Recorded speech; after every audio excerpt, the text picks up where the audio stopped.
You're sitting somewhere right now with four walls around you, a locked door, and a roof that's never once let in the rain.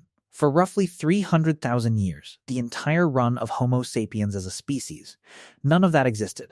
No wall, no door, no roof, just you, the dark, and whatever you could find before the light gave out. Right now, rain is someone else's problem. A 10-degree drop in temperature is a dial you turn without getting up. Nobody in your life has died because a wall didn't exist yet. So how did people survive the night for 300,000 years with no house, no walls, nothing built to keep the world out? Start with the one problem every ancient survival story keeps running into: staying warm without walls. If you were dropped into that world tonight, the first thing keeping you alive wouldn't be stone or wood, it would be fire. In 2012, archaeologist Francesco Berna and his team examined sediment deep inside Windbreak Cave in South Africa's Northern Cape, 30 meters back from the entrance, far past where lightning or a grass fire could ever reach. They found ash and burned bone dated to roughly 1 million years old. That's not a fire that wandered in on its own. That's a fire someone carried, fed, and kept burning, on purpose, 1 million years before anyone built a single wall. And the story keeps getting older. In 2026, a team led by archaeologist Leora Kolska-Horwitz went back to that same cave and pushed the timeline further, finding burnt bone in a deeper layer dated to as far back as 79 million years. Everyone assumed the 2012 discovery was the final word on humanity's oldest hearth. It wasn't. Every time someone digs deeper into wonderwork, humanity's first fire gets older. Translate that into something that matters to you.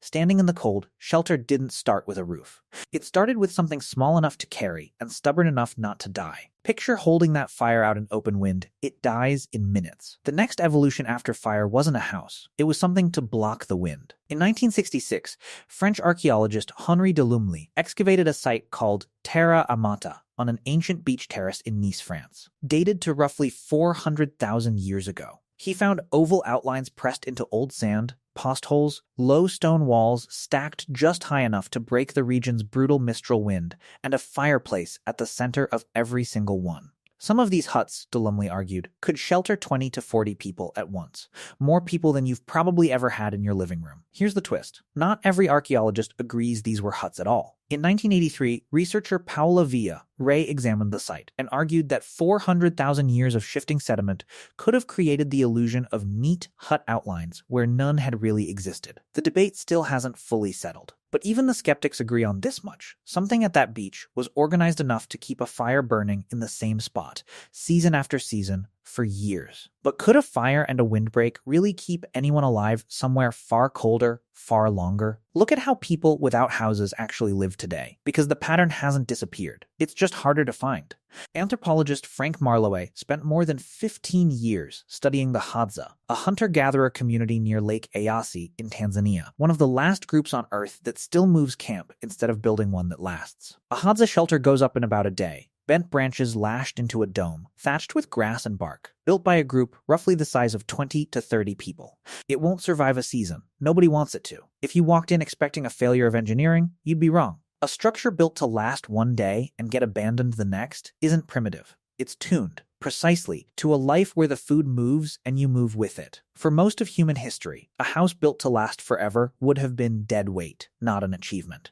Put yourself somewhere with no trees, no caves, and brutal, unbroken cold, and ask what you'd build with. Ancient humans facing exactly that stopped waiting for shelter and built one out of the only large material lying around, the animals themselves. In 1965, a farmer near Mezyrich, Ukraine, dug into his own cellar and hit a mammoth jawbone. Excavations that followed, led by zoologist Ivan Pidoplichko, uncovered 4 separate dwellings dated to roughly 15 to 18,000 years ago, the largest nearly 7 meters across, built from a combined total of 149 mammoth bones, stacked, arranged, and likely wrapped in hide. You'd assume a house like that means one dramatic hunt, a single heroic kill supplying an entire home. Actually, archaeologists studying the bones concluded the opposite is more likely. The material was scavenged over years, gathered bone by bone from old kill sites and natural die-offs, until there was enough to build with. The house wasn't a trophy. It was a savings account, cashed in at exactly the right moment. 149 bones isn't a pile you'd stumble into. It's a blueprint, assembled by people who understood weight, wind resistance, and floor space, using nothing but what the animals that once tried to kill them left behind. So which one of these was the actual answer? None of them. Not really. Fire wasn't shelter. A windbreak wasn't shelter. Bent branches and old mammoth bones weren't shelter either, not on their own. And it wasn't only your species figuring this out. In 2016, archaeologist Jacques Joubert and his team dated a set of ring-shaped structures deep inside Bruniquel Cave in France, 336 meters from the entrance. Built from more than 400 broken stalagmites to 176,500 years old.